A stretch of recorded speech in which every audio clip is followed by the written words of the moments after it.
ไม่จะยอมเลย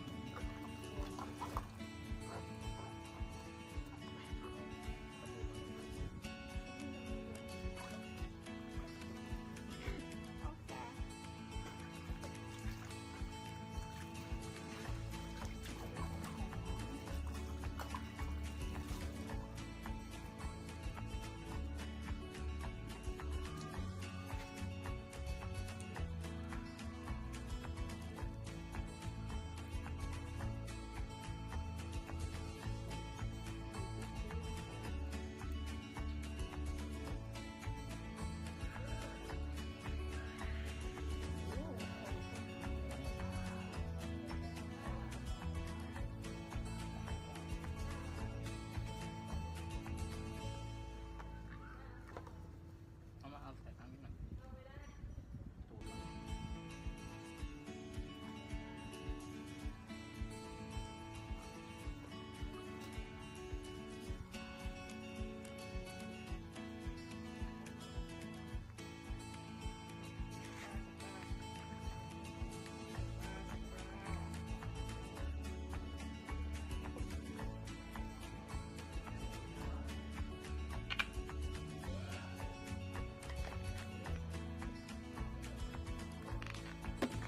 อีก3 ที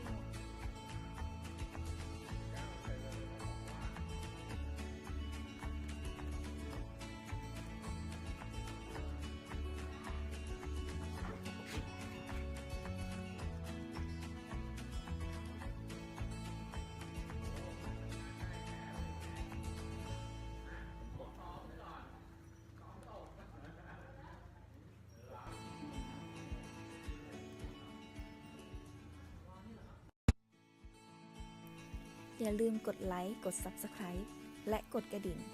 ติดตามน้องรถตู้ด้วยนะคะ